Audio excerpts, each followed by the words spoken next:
Bismillahirrahmanirrahim. Assalamu alaikum. I am Israr Anjum and you are watching my legal channel on YouTube. Before starting video, अगर आपने अभी तक मेरा channel subscribe नहीं किया तो उसको काइंडली सब्सक्राइब कर लें ताकि आने वाली वीडियोस आपको मिलती रहें। हम पढ़ रहे थे सिविल प्रोसीजर कोड 1908 जिसके हमने सेक्शन 10, 11 को पढ़ा। सेक्शन 10 में वो बताता है कि जब आपका कोई केस सब जुडिस है यानी कि एक मामला अदालत में पेंडिंग है तो उसी मामले को दोबारा आप सेम जुरिस्डिक्शन वाली कोर्ट में नहीं लेके जा सकते।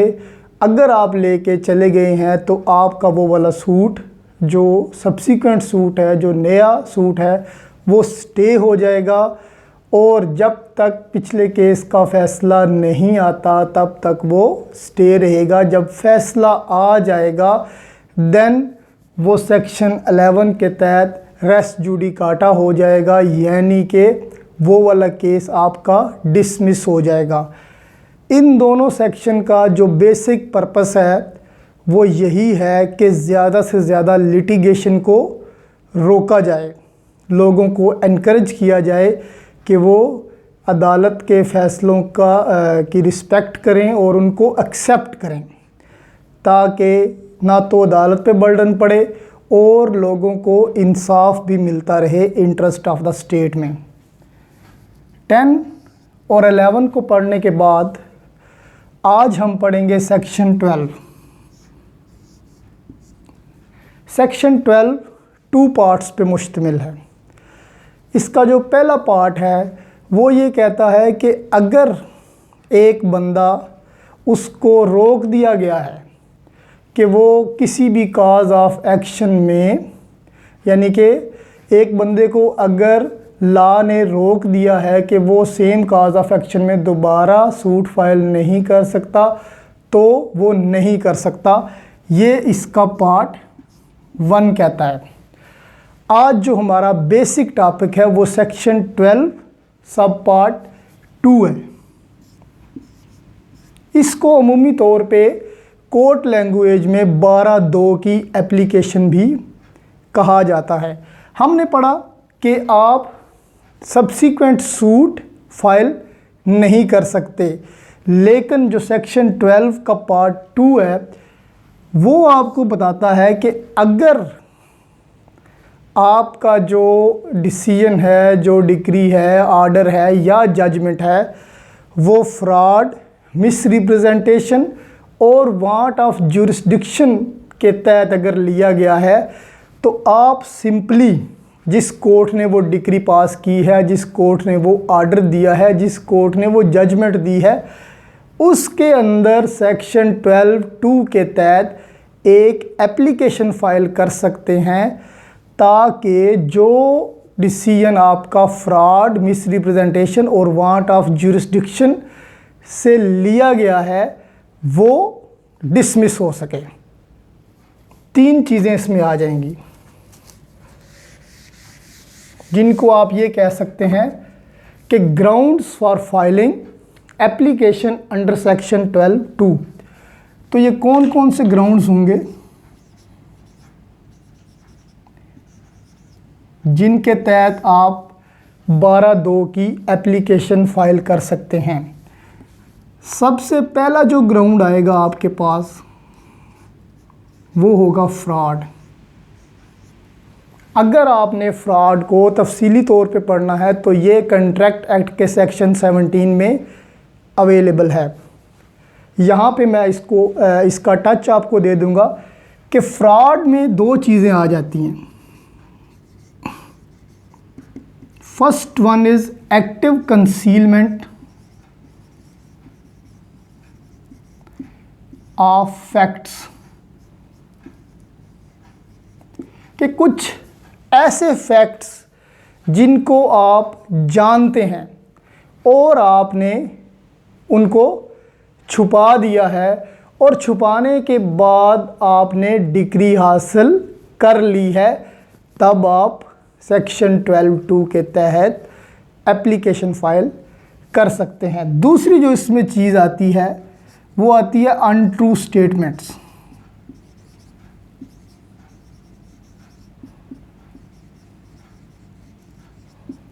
कि ऐसी स्टेटमेंट्स जो आप जानते हैं कि ये सच्ची नहीं है और आपने वो कोर्ट में पास कर दी हैं और उन स्टेटमेंट्स की बुनियाद पर कोर्ट ने अपना ऑर्डर, डिक्री या जजमेंट फाइनल कर दी है, तो वो भी आपके फ्रॉड के ज़ुमरे में आएंगे।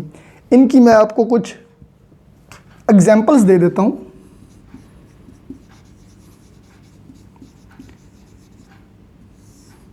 सबसे पहली जो इसकी एग्जांपल मैं आपको दूंगा वो है कि अगर आपने किसी बंदे से राइट टू सू या राइट टू डिफेंड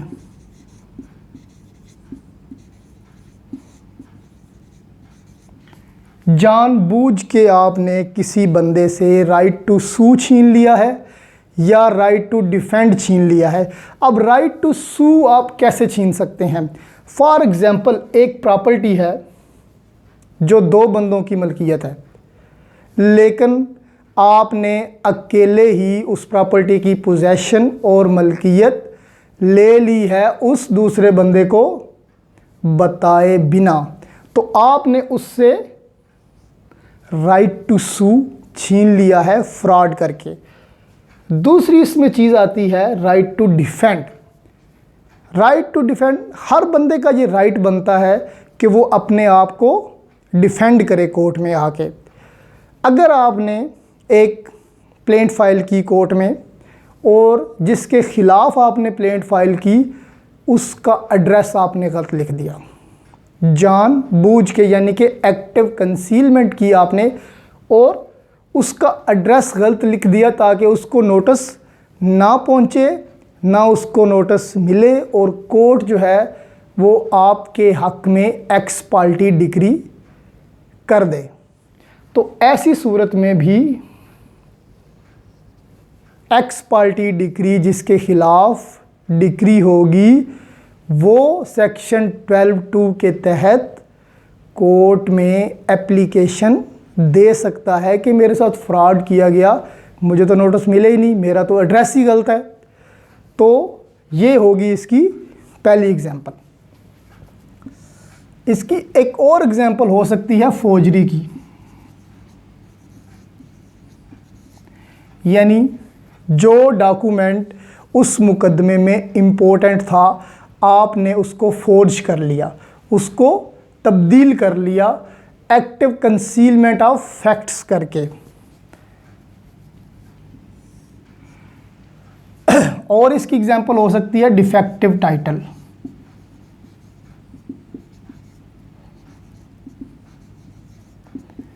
कि जो टाइटल आप कोर्ट में शो कर रहे थे वो आपको पता था कि ये आपका टाइटल नहीं बनता, लेकिन फिर भी आपने शो किया, एक्टिव कंसीलमेंट की, तो वो भी आएगा फ्रॉड के ज़ुमरे में। अगली जो एग्जांपल है कि original documents in possession of adverse party.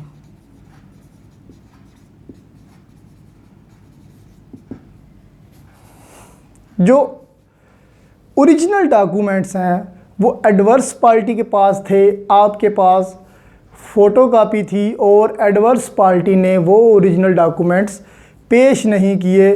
कुछ अरसे बाद, कुछ सालों के बाद आपको पता चल गया कि ओरिजिनल डॉक्यूमेंट आपको कहीं से मिल गया और आपने उसकी बिना पर सेक्शन 12(2) की एप्लीकेशन फ़ाइल आप कर सकते हैं। तो ये सारी चीज़ें, ये तो मैंने चंद एक बताई हैं, और भी बहुत सारे हो सकती हैं चीज़ें कि जिनको किसी भी चीज़ में अगर आपने एक्टिव कंसीलमेंट ऑफ फैक्ट्स की है या अनट्रू स्टेटमेंट्स दी हैं तो वो फ्रॉड के ज़ुमरे में आएगा। तो अगर आपकी डिक्री जो है वो फ्रॉड से हासिल की गई है, जजमेंट फ्रॉड से हासिल की गई है, कोई भी आर्डर फ्रॉड से हासिल किया गया है, तो आप सेक्शन 12(2) के तहत एप्लीकेशन दे के उस डिक्री को सेट असाइड कर सकते हैं।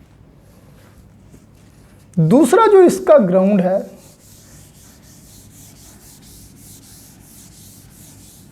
वो है miss representation. Second one is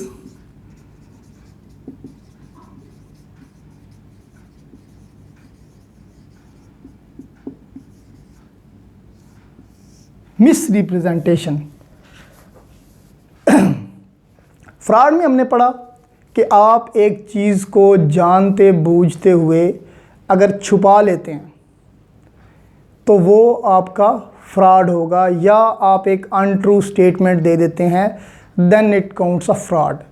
लेकिन अगर आप मिस रिप्रेजेंटेशन की बात करें तो मिस रिप्रेजेंटेशन उससे थोड़ा सा डिफरेंट है। किस तरह डिफरेंट है कि मिस रिप्रेजेंटेशन में आप समझ रहे होते हैं कि आप एक ट्रू स्टेटमेंट दे रहे हैं, आपके इमेजिनेशन में वो एक ट्रू स्टेटमेंट होती है, बट वो ट्रू स्टेटमेंट नहीं होती। फॉर एग्ज़ाम्पल, एक प्लाट है जो आपके एक कज़न ने आपको दिया हुआ है कि भाई कर ले इसका जो कुछ करना है। तो आप जब उसको बेचते हैं तो आप कहते हैं भाई अपने ही है, अपने ही है। तो ये आप समझ रहे होते हैं कि ये आपका है, आप फ्रॉड नहीं कर रहे होते, अनट्रू स्टेटमेंट नहीं होती, ये आपकी इमेजिनेशन होती है। आप समझ रहे होते हैं कि ये आपका अपने ही है, कि जी अपने ही है। कहीं कभी आप कोई बाइक बेच रहे होते हैं तो उसे कह रहे होते हैं ओ भाई जी ये तो बाइक इंज चल रहा जिमें घोड़ा चल रहा। तो वो आपकी एक इमेजिनेशन होती है, आपकी अपनी थिंकिंग होती है। आप एक ट्रू स्टेटमेंट दे रहे होते हैं बट इनोसेंटली, आप समझ रहे होते हैं कि ये ठीक है बट वो होती नहीं है। तो अगर आपकी डिक्री, ऑर्डर या जजमेंट मिस रिप्रेजेंटेशन से लिया गया है तो भी आप उसको सेट असाइड कर सकते हैं सेक्शन 12(2) की एप्लीकेशन दे के। अगर मिस रिप्रेजेंटेशन को आपने तफसीलन पढ़ना है तो ये कॉन्ट्रैक्ट एक्ट के सेक्शन 18 में आएगी। उसके बाद अगली चीज़ जो है, जो इसका अगला ग्राउंड है वो है वांट ऑफ ज्यूरिसडिक्शन, जिसके तहत आप ये एप्लीकेशन दे सकते हैं।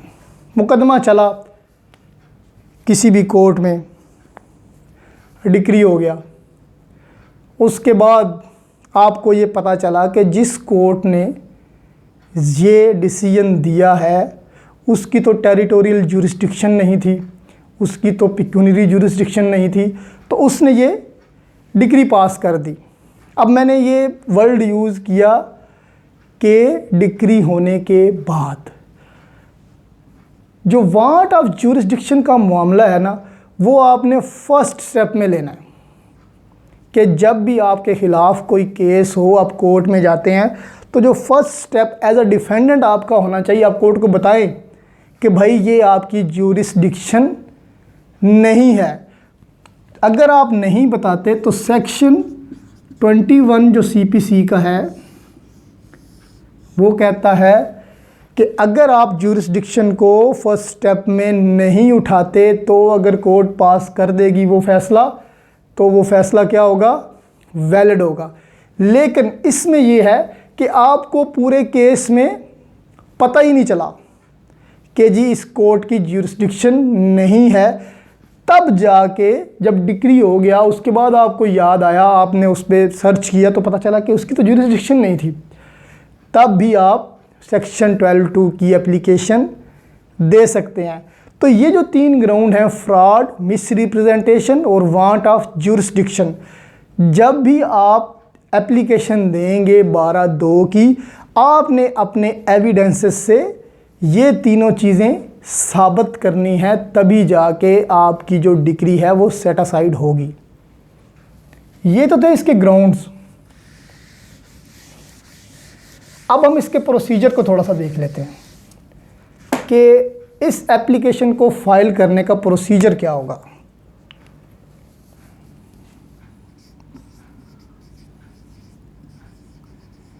अगर बात करें प्रोसीजर की तो सबसे पहले हमें देखना होगा कि कौन ऐसा शख्स है जो ये एप्लीकेशन फाइल कर सकता है। अगर हम सेक्शन 12(2) को देखें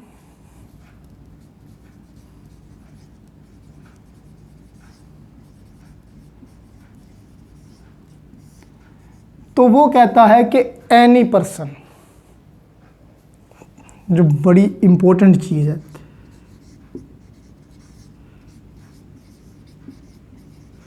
जब भी कानून में बात आती है ना किसी भी सिविल केस की, तो वो बता रहा होता है कि party to the suit, judgment debtor, या जो डिक्री होल्डर है वो इसको अप्लाई कर सकता है या नहीं। लेकिन यहाँ पे उसने बताया कि एनी पर्सन। अगर एनी पर्सन की बात करें तो इसमें आ जाएगा आपका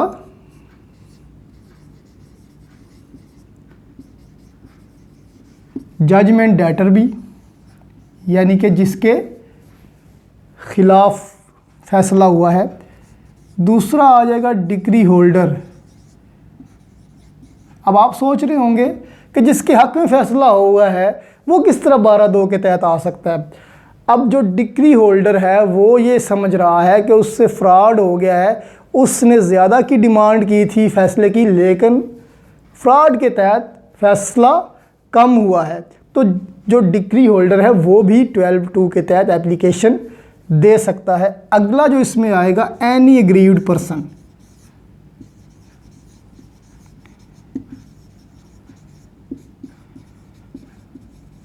अब एनी एग्रीव्ड पर्सन किस तरह हो सकता है। सबसे पहली जो मैंने एग्जांपल दी थी फ्रॉड में, कि अगर किसी से आपने राइट टू सू छीन लिया, यानी कि दो बंदे एक प्रॉपर्टी के मालिक हैं और जो एक ही बंदा है उसने वो केस करके प्रॉपर्टी अपने नाम लगवा ली है, तो जो भी एग्रीव्ड होगा उस डिसीजन से, कोई बंदा भी, तो वो सेक्शन 12(2) के तहत एप्लीकेशन दे सकता है। अब ये तो पर्सन्स की बात आ गई, एक और भी इसमें चीज़ है, सो मोटो बाय कोर्ट। अब चूंकि कोर्ट की ये रिस्पॉन्सिबिलिटी है कि वो इंसाफ अच्छे तरीके से मुहैया करे। अगर कोर्ट ये समझती है कि कहीं पे फ्रॉड हो गया है या कहीं पे किसी ने मिस रिप्रेजेंटेशन की है, तो ऐसी सूरत में कोर्ट सो मोटो एक्शन लेके भी उस डिसीजन को सेट असाइड कर सकती है। तो ये थे वो बंदे कि जो सेक्शन 12(2) की एप्लीकेशन दे सकते हैं। इसमें आपका जजमेंट डेटर आ जाएगा जिसके खिलाफ फैसला हुआ है, डिक्री होल्डर भी कर सकता है जिसके हक में फैसला हुआ है, और कोई भी एग्रीव्ड पर्सन जो है वो भी ये कर सकता है, एंड कोर्ट भी इसको सो मोटो एक्शन के तहत सेट असाइड कर सकती है।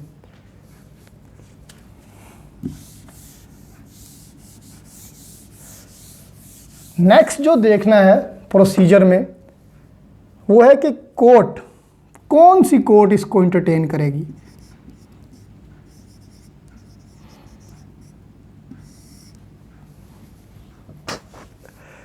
जो अक्सर मैंने देखा है लिखा होता है कि जी सेम कोर्ट, इसका जो असल जवाब है वो सेम कोर्ट नहीं है। इसमें आएगा कि कोर्ट विच पास्ड फाइनल डिक्री ऑर्डर और जजमेंट, कि जिस कोर्ट ने डिक्री दी है, ऑर्डर दिया है या फाइनल जजमेंट प्रोनाउंस की है, वही कोर्ट इस एप्लीकेशन को एंटरटेन कर सकती है। इसमें दो चीज़ें आ जाएंगी कि अगर आपका मामला सिविल कोर्ट ने डिक्री किया, फाइनल डिक्री हो गया, उसके बाद आगे चले गए आप डिस्ट्रिक्ट कोर्ट में,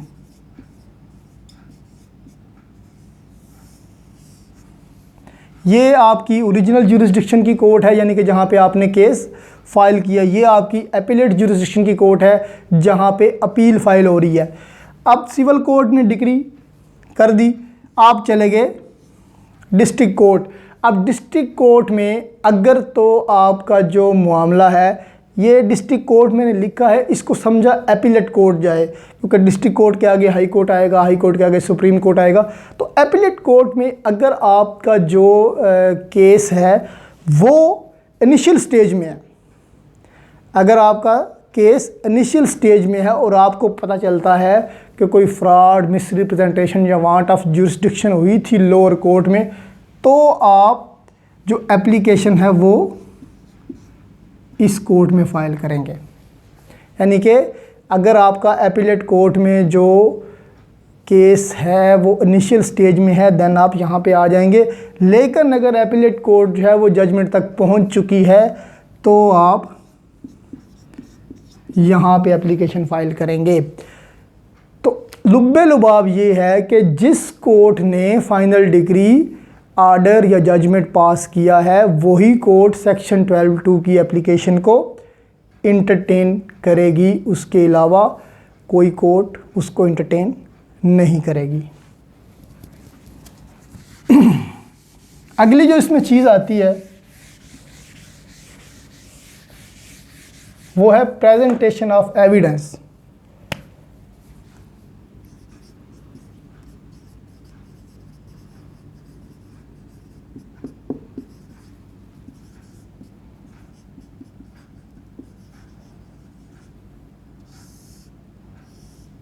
अब चूंकि एक केस डिक्री हो चुका है, अब आपने ये साबित करना है कि आपका ये जो केस डिक्री हुआ है ये फ्रॉड की वजह से हुआ है, मिस रिप्रेजेंटेशन की वजह से हुआ है, या वांट ऑफ ज्यूरिसडिक्शन की वजह से हुआ है। जब भी आप ये एप्लीकेशन फ़ाइल करेंगे उसके बाद आपने कोर्ट को सेटिस्फाई करना है कि मेरे साथ फ्रॉड हुआ है, मेरे साथ मिस रिप्रेजेंटेशन हुई है, या जिस कोर्ट ने ये फाइनल किया है, डिक्री किया है, उसकी ज्यूरिसडिक्शन नहीं बनती।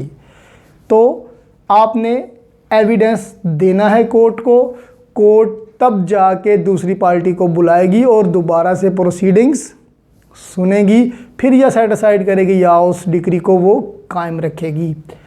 अगर आप एविडेंस नहीं देंगे तो कोर्ट उसको इंटरटेन नहीं करेगी। यानी कि अगर आप कोर्ट को सेटिस्फाई नहीं करेंगे तो कोर्ट आपकी इस एप्लीकेशन को इंटरटेन नहीं करेगी। ये था इसका प्रोसीजर कि कोई भी बंदा सेक्शन 12(2) की एप्लीकेशन दे सकता है।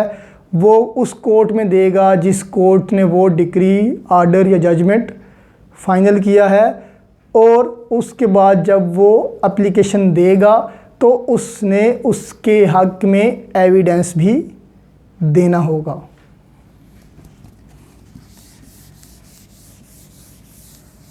आगे हम आ जाते हैं इसकी लिमिटेशंस की तरफ।